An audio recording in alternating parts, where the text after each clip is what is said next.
This week's episode sponsored by Academy Games. Their new game, Agents of Mayhem, Pride of Babylon, a new tactical board game for 2 to 4 players, is now on Kickstarter.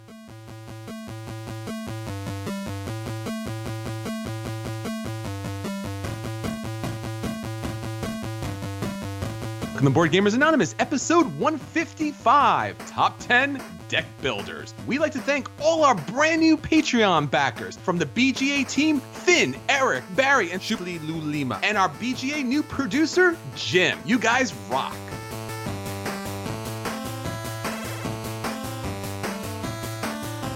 You're listening to a proud member of the Dice Tower Network, dedicated to bringing podcasters together for the greater good of gaming. It's sort of like Voltron, but with better lip syncing. Find out more at Dicetowernetwork.com. Welcome to Board Gamers Anonymous, the podcast about board gamers and the insane fun we have at the table together. This is Chris. And this is Anthony. Anthony, I am stoked, man. This is a great episode, and we have a great sponsor with us this month. We do. Man, you are psyched. I got to work it up a little bit here. I don't know. I don't have that kind of energy this late. What are you doing to me? Well, I'm psyched like 878 Vikings rushing down to wipe out the English. It's coming down, man. It's coming down strong. It's coming!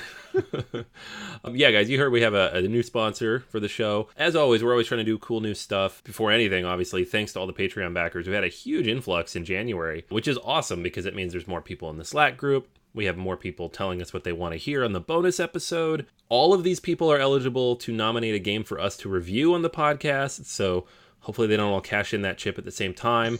And yeah, we even have people who are going to meet up with us and play games at upcoming conventions. So if you like what you're hearing, if you want to hear more cool stuff, obviously we have a lot of great plans. You know, Academy Games is sponsoring us this week and throughout this month for the new Kickstarter. And all of that is to help us get more cool stuff out to you guys, make sure we can get to the cons, make sure we can play the new games, make sure we have the equipment and the software needed to sound halfway decent for y'all. That's what this does. And if you're on Patreon, you also get some cool stuff. So the bonus episode last month, we did a kind of a run through of Eric Lang's games. We don't know what we're doing for February yet because we put a poll up in the Slack group and the Patreon backers tell us what they want us to do. So if you want to be part of that, now's the time. That poll's going up this week, actually. So you could hop in there now. There is so much goodness going on there. So everything going good with you, Anthony?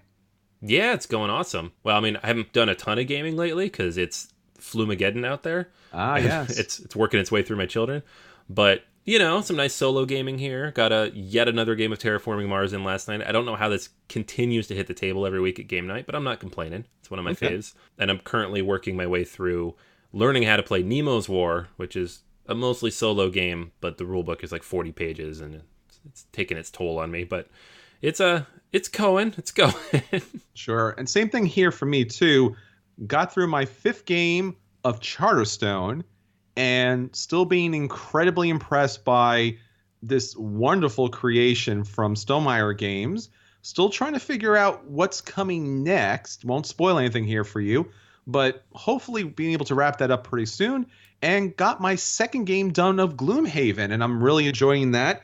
It's, once again, these 2 games are just phenomenal productions, brilliant people putting these games together, and it's a really great way to have people at the table for exceptionally long periods of time over multiple weeks, if not months and years. Is that good or bad? It's good. It's okay. Just... It's, you know, you see like these movies and you want to see the ending of the movie, and it's just going to take a while to finally get there. So if you're in those games, you know exactly what I'm saying. If you're not in those games, hopefully you have a lot of the time at the table, or as Anthony knows quite so well, a good amount of solo time so you can kind of blow through these games by yourself. Yeah, for sure. Yeah, I have a buddy at my game night who is playing on 3 separate nights through Pandemic Legacy Season 2, Gloomhaven, and Charterstone with a combination of different people. And I'm like, why are you doing all 3 at the same time? And it's just that FOMO, like I have to know what happens before anybody else. I can't even. I don't know how you do all that. They're all great games, but it's too much. Yeah, there's a lot of great gaming going on these days. It really is the golden days of gaming. So, Anthony, let's talk about what everyone's talking about. What's going on with our Facebook group? What's the question of the week? Alrighty, so I asked everybody, what gamer designer would you attend a dedicated convention for? There are so many conventions. I was actually just on Twitter the other day, and I saw in 4 separate tweets people mentioning cons I had never heard of. So there was 4 cons going on somewhere in the US, Canada, or the UK that I had never heard of, all at the same time. There are hundreds of these things all over the place, which is awesome. Tons and tons of cons. But part of that is you get like these super niche boutique cons for specific designers, for specific games. And so I was asking everybody, you know, which ones would you go to? And got some nice, interesting answers here. A lot of Euros, I should mention, which is pretty cool. So Chris mentioned Scott Alms or Reiner Knizia, both of which have a ton of games. I think that's probably one of the criteria. It has to be somebody with a lot of games. So we'll keep that in mind as well. John mentioned Arkham Knights, but it's kind of cheating because that already exists. Aaron mentioned Feld or Cathala. Steven mentioned Vlada Shavatul. Jason was like threw in some video games for us, mentioned Konami Conference. Is that a thing? It should be. And I'm like, sure. Stuart said Uwe, Leacock, or Eklund. All very good. Talisman or Castle Panic from Timothy. And then Eric, one of our new backers on Patreon, mentioned Vital Lacerda, which I would be 100% down for. Although his ludology is not quite as long as some of these other guys. I'm sure there's one for all these guys. I know there was a Feld one in Brooklyn last year. I would love to go to that. Mm-hmm. If I was going to pick one game, though, I would probably pick War of the Ring because I never get to play it, and I would probably have no problem playing it 3 or 4 times over a weekend, considering how rarely I get to play it. So that would probably be the one I would love to go to a con for. I think if it's possible, you really want to go to a con that's specifically for a certain theme or genre. So maybe going to a Star Trek convention or a Star Wars convention and having cosplay people at the table playing the game with you, it's got to be amazing. So I would really like to see, the full decked out type of situation and, play Star Wars Rebellion versus Darth Vader or something like that. That would be amazing. Yeah, that'd be cool. All right, Anthony, let's get on to the games that we want to play and the games that hopefully everyone will be playing at their table pretty soon. Let's talk about our acquisition disorders. Alrighty, so I had to write this one out phonetically because I knew I was going to say it wrong. It's Teotihuacan, City of Gods. This is from Daniel Tashini, and it's going to be published by NSKN Games. And Tashini is one of the 2 designers of Tzolk'in, so he's kind of going back to that well. And this is about one of the pre-Columbian civilizations in Mesoamerica, and it's kind of bringing some of his cool, interesting area movement, variable player power approach to gaming. You see it in a lot of his games. So in this one, you have a force of worker dice. So it's dice driven to some degree, and they're going to grow in strength every time you move. You're going to move them around a modular board, and you get to choose each time you move them whether you want to take an action and a worker upgrade or a powerful bonus separately but no upgrade. And then as you're managing this, you're going to develop different technologies, move up the steps of the temples, build houses for inhabitants, and then ultimately try to build the Pyramid of the Sun in the center of the city. So lots of cool stuff. The pictures here don't look too inspiring thematically, but I do like the look of the modular board. Anytime you throw dice into your Euro and it's from somebody who's done it successfully before, I'm all on board on that. And I don't know, I'm really interested to see kind of how this plays out. Usually Tashini works with his design partner, and in this case, that's not the case. But having worked on Marco Polo, which is one of my top 10 games of all time, Tzolk'in, which is in my top 25, safe to say this is just an instant pickup for me, regardless of what people say. I'm sure I'll like it. So I'm pretty excited for this one. Not a lot more information than that right now, but hopefully we see this one before the end of the year. Yeah, I saw this, and right away it just caught my attention. It looked like a really interesting take on, I guess, a traditional Euro game, and it seems to have some pretty interesting mechanics that I haven't seen, at least recently. Yeah, it's like most games that come out these days, it's like a mishmash of a whole bunch of mechanics, yeah, but there's nothing new. It's just how do they mishmash together? Mm-hmm. And it seems kind of cool the way he's doing it. All right, so I want to talk about a game that I've seen recently. There's not a lot of information yet about it, but it comes from one of our favorite designers, from Lorenzo Amalfico. This is Coimbra. This is about a beautiful little city in Portugal. And typically, I guess in modern Portugal right now, it's pretty much known as having one of the oldest universities. But the game itself is about 15th to 16th century Portugal during the Age of Discovery. And what you're doing is you're one of the oldest houses in Coimbra, and you're seeking to earn prestige by developing relationships with nearby monasteries and working with powerful government people in order to further your expeditions out into the waters to reach new areas and to vie for the most, obviously, gold and riches you possibly can get. So in order to reach this goal, you have to vie for favors in the city. And there's a lot of influential figures here. There's a lot of really interesting cards that come into play, building up a little tiny kind of tableau that's going to offer you some different powers in the game.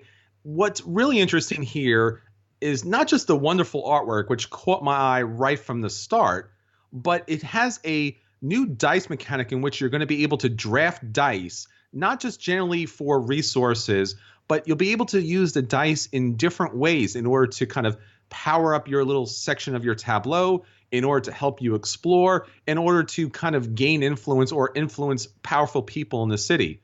It's a unique looking game. It has a great pedigree, and at least what they're talking about here is that no two games will be alike because of this kind of different setup each and every time. So I'm really interested in this game, and if you do see this out, let me know. It's coming out from Eckerspiel, and this is kind of like their new kind of Euro expansion out here to the board gaming universe. And that's Coimbra. Definitely check this one out. This looks so pretty. Isn't it something? Beautiful. Like, it's just so bright and vibrant. Like, for all the ways we make fun of the cover of Euros, this is the opposite of that. Yeah, that's from Chris Quilliams. He's done games like Arboretum, Archipelago, Azul. And this is obviously Eckerspiel, so this is kind of like the new revised company here and from Plan B Games. And this is really a nice addition here. So I'm really looking forward to this game hitting the table soon. All right, Anthony, that's everything for our acquisition disorders. What about our sponsor for this month? All right. Hey, everybody. Once again, our sponsor this week is Academy Games, and they have a brand new Kickstarter campaign live throughout the month of February. It's based on the video game set in the Saints Row universe, Agents of Mayhem, Pride of Babylon. So in this game, it's pitting the Agents of Mayhem against Legion in a head-to-head 3D game. So you'll compete in fast-paced combat. The board is fully destructible 3D game board. And as you play through, there's procedurally generated campaign of different missions and story arcs. You can either take on the role of Legion and all its henchmen and evil machinery, or the Agents of Mayhem who are trying to take down Legion but might destroy the board in the process. We've talked a lot about Academy's games in the past, and they always deliver in both production quality and gameplay. This is another one. It's up on Kickstarter now. It's already funded, currently unlocking stretch goals. Check it out. Agents of Mayhem is on Kickstarter now through Tuesday, February 27th. All right, so now on to our At the Table with BGA. So, Anthony, what's been getting to your table these days? All right, so I got a game to the table, and then we promptly moved to another table because it didn't fit, and that is Pulsar 2849. I actually tried to play this last night. I brought it with me to game night, and somebody's like, oh, can we play Pulsar? And I looked around and said, no, we cannot. We do not have the space to do this. So Pulsar is a dice-driven game. It's from CGE, Vladimir Suchi, who you may know as the designer of one of Chris's favorite games, Last Will and Prodigal's Club. And this one is not like those at all. So there you go. You have a big round board. It is maybe 2 by 2 feet. It's really big. 18 inches at the light end. And it has all of these different planets, which are face down at the start of the game, and then pulsars, and then different grids that move between them. They're all color-coded. Around the board, you're going to have the track where you're drafting dice. You're going to have bonus tiles that tell you what victory point conditions are at the end of the game. You're going to have pulsar tokens that you're going to use to build pulsars, or spin up pulsar something machinery. I don't remember all the exact terminology here, but basically you're building machines around the pulsars to harness that energy. So that's what those are. And then there's different technologies on a tech board that every round, the technology available increases by 1. So there are 8 rows of technology. Each time through a round, you get access to the next row. So that's kind of cool. So on your turn, what you're going to do is, first thing, everybody's going to draft these dice. So you roll the dice up, the first player does. You lay them out in this row. You determine where the median is, so basically the middle of all the different dice based on the die rolls. So if you rolled a 1, 2, and a 3, and then 2 5s and a 6, the median would be 4, because it's in the middle of all that.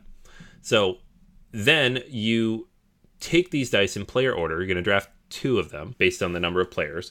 And then you are going to move one of 2 tokens depending on what you did. So if you take dice to the left of the median with the lower numbers, you move your little icon either for player order or for extra engineering tokens, which are just used for a bunch of stuff. It's a currency. To the left. Left is good. If you go to the right and get the better dice, the higher number dice, you move to the right, which is not as good because then you're lower in the turn order. If you move far enough to the right, you get negative points at the end of the game. Don't want to do that. So it's a kind of an interesting, cool, almost bidding mechanism for the draft, where you're not really bidding against anybody. You're just kind of making the bid against yourself. But the more aggressive you are, the harder things might get later on. So that's kind of cool. There are tokens here you can pick up from various ways that will increase or decrease the die values, like any die-based game. And then on your turn, you're going to take actions. So there's a lot of different actions you can take. You can move your ship. You can get to a pulsar, can land on a planet. You can buy one of these tiles that gives you bonuses and bonus dice. So usually they have an immediate bonus when you get the tile, and then you flip it over, then it usually has some kind of income on it as well. There are technologies you can upgrade by spending dice, and all these things will have a die on them with a certain face value, and that's going to determine what you do. When you're moving around the board, it's just the number on the die tells you how far you can go. And the goal here when you're moving around the board is twofold. One, you want to get to different planets and place your little discs on there, because then you get the bonuses that are on those planets. But also you want to put your little round discs on the pulsars so that you can spin up the machines. Those are worth points at the end of the game.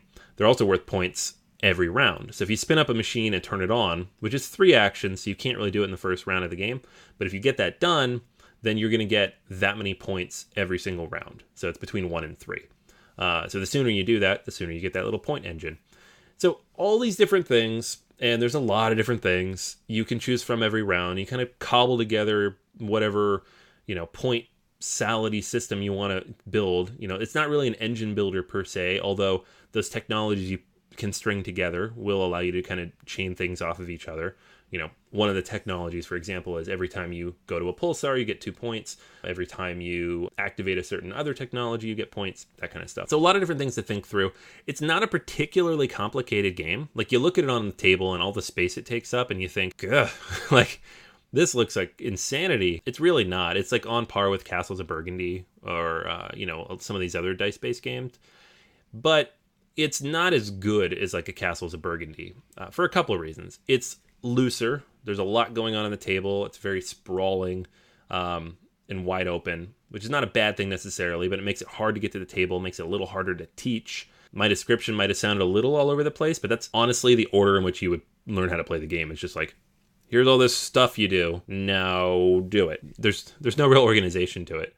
So it's like a heavier Roll for the Galaxy, a lighter Castles of Burgundy, and it's just fiddly compared to either of those. I like it, but I would rather play either of those games, to be honest. Like, it's a play for me. If someone pulled it out and they had it up and they were going to teach people, I would totally sit down and play it and have fun as long as there was room for it. But if it was up to me, or if it was coming out of my collection, I would pull one of those other games out any day of the week. Sure. And I like games with dice that kind of drive actions. It's a little too much stuff. It could have been streamlined, and barring that, maybe given players a little more direction. Yeah, it's one of those games I was really anticipating, way back when, and I just can't get anyone to bring it to the table, and that's really disappointing. All right, so talking about large, complicated games that take up a lot of table space, I want to talk about the recent reprint of Spotter Spielen's game, Antiquity. Now, Antiquity might be a game that you are somewhat familiar with because it's been around for quite some time, and this new reprint has kind of brought it to the forefront. It's seen a little hotness as far as that's concerned because it's, once again, one of these types of Grail games. It's a very long, intense, deep game. It weighs at least 4.25 on the scale there as far as crunchiness is concerned. And it's often thought of as one of Splatter's best games. Now, what you're going to be doing in Antiquity is there is this theme. And when you know Splatter games, you know that the theme is usually the last thing they're really that concerned about. They're definitely concerned more about the mechanics here. And this game kind of follows with this. But basically, you are building up cities in Italy, and you are praying toward your patron saint, which surprisingly enough is kind of interesting because your patron saint is going to give you a special ability throughout the game, or two, if you take Santa Maria as your patron saint. And then you are going to have a specific winning condition based on that particular saint. So once again, if you take Santa Maria, she requires 2 victory conditions because the bonus that you're going to get for her to be your patron saint is you get all the extra abilities of all the other saints. So for example, Santa Barbara, you must build every building at least once, but you get to rearrange your buildings. And that's a really interesting part of this game that I'm going to talk about because there's a polydomino part of this game in which you're going to be placing buildings on your kind of, I guess you could say it's a player board, but it's kind of like a paper charter that's going to open up that you're going to be able to place your buildings into this little grid. Now, St. Nicolo, you have to have 20 men to win the game. And your men in this game are going to be workers and farmers and builders and miners in this game. And in order to get the men, you're going to need houses. But he gives you a bonus here by allowing you to build 2 buildings, but you get the lowest one for free. So you're going to have to pay food resources and special luxury goods. But let me tell you, that was the victory condition I went for. And it's really great not to have to pay for the lower building there. There's also San Giorgio, and his victory condition is having all area of another player in your own zone of control. So you really want to kind of like surround their cities. Now, the benefit there is you gain an extra fish. Now, it doesn't seem like much, but it actually is in this game because you are going to need resources, and resources are very tight. San Cristofori is going to allow you to have 3 of each food and luxury good in storage. Once again, space in that little polydomino grid, very, very tight. So being able to store any goods, which is the bonus here, is excellent as far as getting 3 of each food and luxury good. You're going to be spending these goods throughout the game, so it's going to be a little tight, but not having to buy storage is really, really important. Now, the game itself and the setup itself is pretty wonderful, especially for a Splatter game, because basically you're going to have this variable table set up. You have these modular boards that are going to kind of push together, and then based upon the number of players, you're going to have a certain number of boards. The more players, the more boards. The boards themselves are going to have symbols for trees. They're going to have symbols for mountains and grasslands and waters, where basically throughout the game, you are going to be farming, you're going to be harvesting, you're going to be mining. But it turns out when you do these things, typically, it's going to cause pollution. So every time you're out there farming, before you put the resources out there that you're going to be able to claim, you have to put a pollution token below that. So as you pull off all of those different benefits of as far as those resources are concerned, you're going to see the board have more and more pollution surrounding it. So by the end of the game, you're going to have all these little red chits all over the place that are going to kind of suffocate you as far as not being able to build new resources because all of the land's polluted thanks to these gigantic cities. Now, as the cities grow, of course, so does the need for food. So throughout the game, everyone's going to have to deal with a particular famine level. So you're going to have to have enough food available to feed your people. Now, thankfully in this game, unlike Agricola, the food doesn't get consumed. You just basically have to have the food available. I guess just looking at the food kind of satisfies everybody. But nonetheless, food is difficult to come by, and you're going to be doing a lot of farming and a lot of resource gathering. Now, how do you do all that resource gathering is actually pretty simple for a very crunchy game. As I said to start, you're going to have this kind of like giant kind of charter paper, this little tableau area where it has going to have a city map where you're going to build your buildings. Now, each of these buildings are going to be a different shape that you're going to have to try to manage the most efficient way to put everything together. So you're going to put houses out, you're going to put your cathedral out that is going to allow you to get your special ability and to tell everybody what your win condition is going to be. And then a number of other buildings that are going to let you clean up pollution, to be able to build different areas with different farmlands. You're going to be able to build a dump that's going to help you Once again, with the pollution, you're going to have explorers that are going to be able to pick up special resources, just a whole number of buildings that's going to help you throughout the game. Not to worry, though, even if that little city map in your charter kind of gets filled up, if you put out another city, you'll get another little map that you're going to be able to build again. Now, throughout the game, you're going to be managing these resources basically by having a worker go on a cart. He's going to take the cart out somewhere on the map on the field, drop the worker out there, and if they're planting food, based upon where the worker is, everything adjacent becomes that food, as long as that land is available. It becomes that food, and then each round, you'll be able to collect that little chit to be able to show that you have that food that you'll be able to trade for a number of different things, basically higher level buildings throughout the game. But you're going to need to feed your people dealing with the famine, and basically it becomes a farming game throughout much of the game. Antiquity takes several hours to play. I would say at least 90 minutes per player, if not longer. But I got to be honest with you, I never really felt the game time here. And even though I do like a long and heavy, crunchy game, typically I almost get a little intimidated when I see something this big and something this heavy hit the table. But this game really wasn't that difficult to kind of wrap my brain around. At no point was I kind of like melting down trying to figure out what the best move was. I was just basically trying to utilize my lands around my city the best way possible, and obviously doing a little Tetris kind of action on my city map.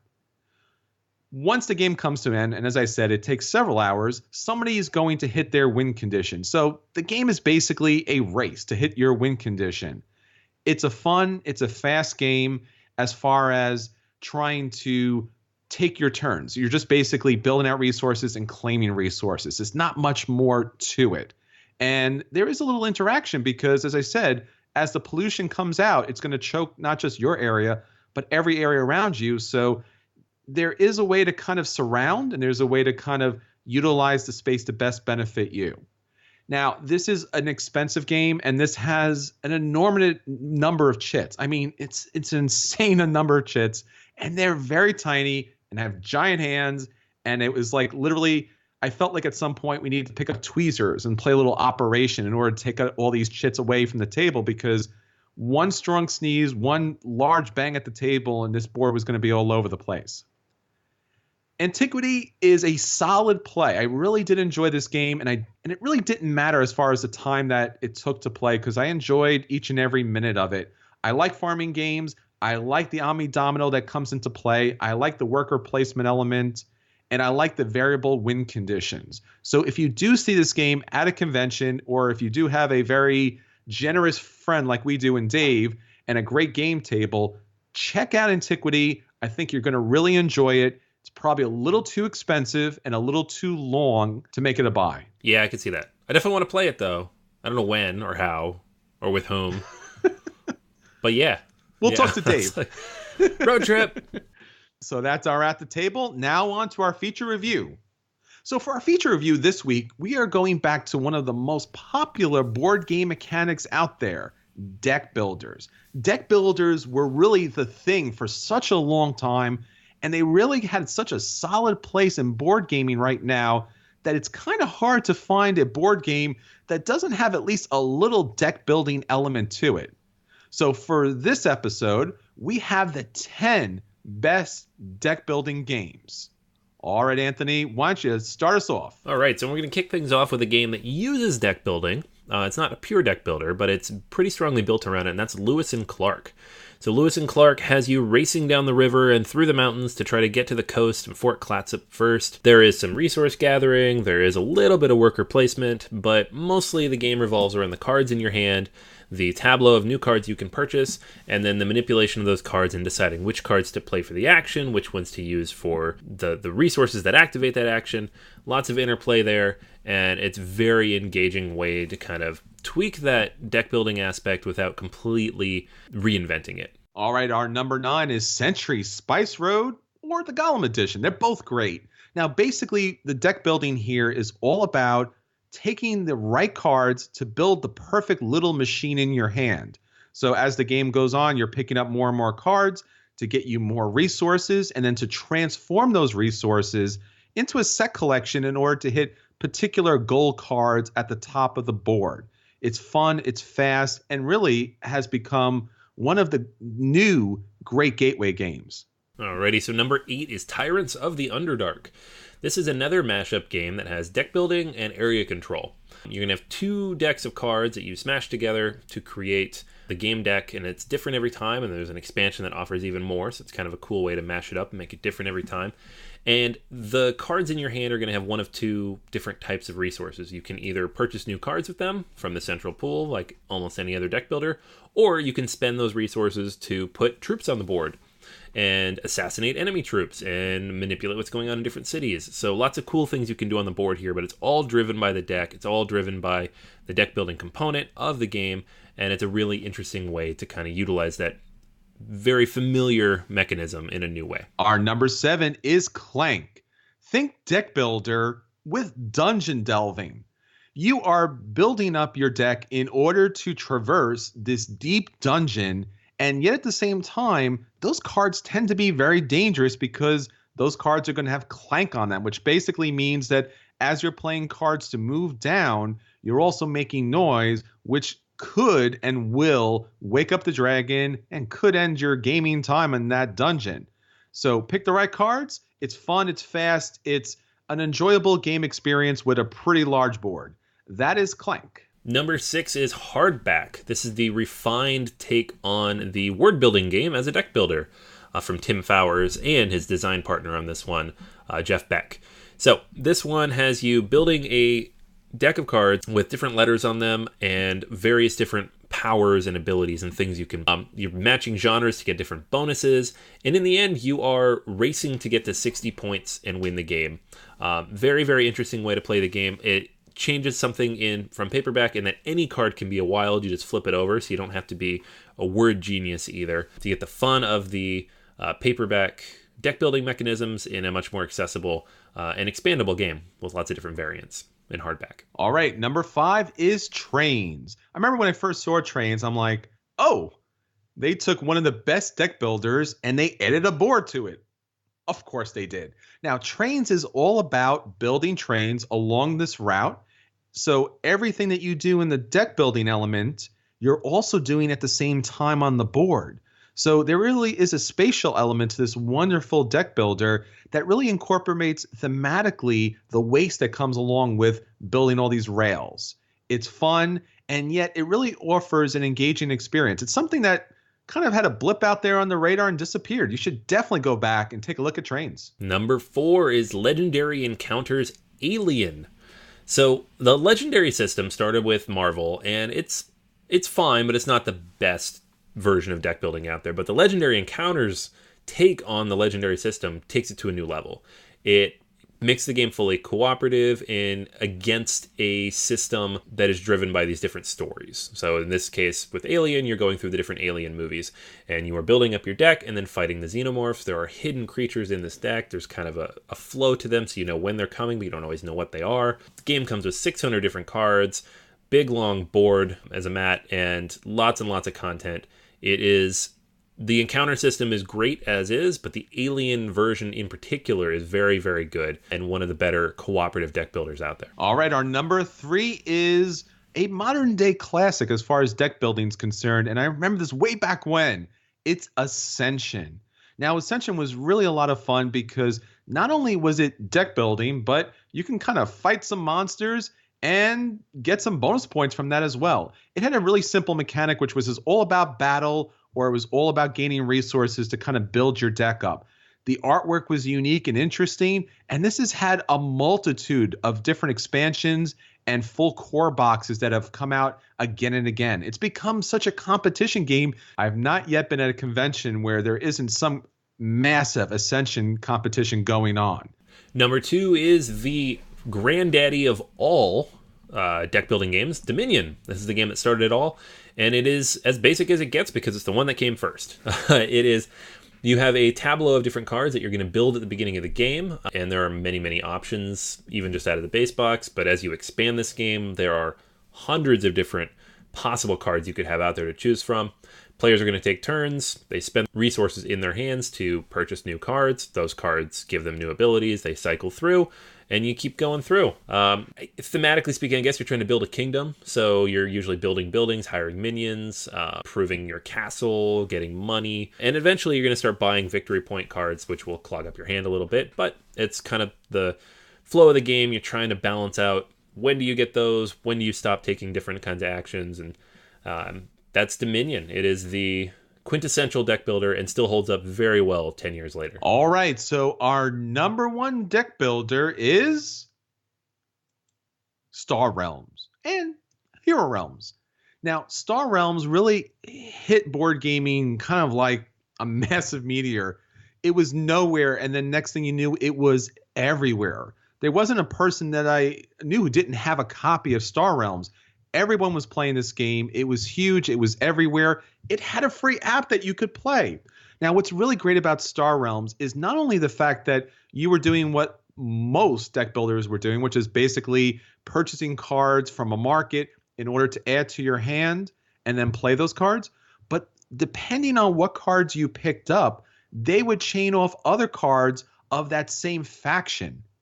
And that became something that really took deck building to the next level, because you are now building that particular faction up that was going to get you special abilities throughout the game. You were building bases. You were being able to take out the main player and not just try to get the most gold possible, but you could actually take out life points in that battle. It was thematic as can be. It was fun as can be. And it was beautiful cards at a very, very small table space and price point. So everyone was getting Star Realms or the later Hero Realms out to the table.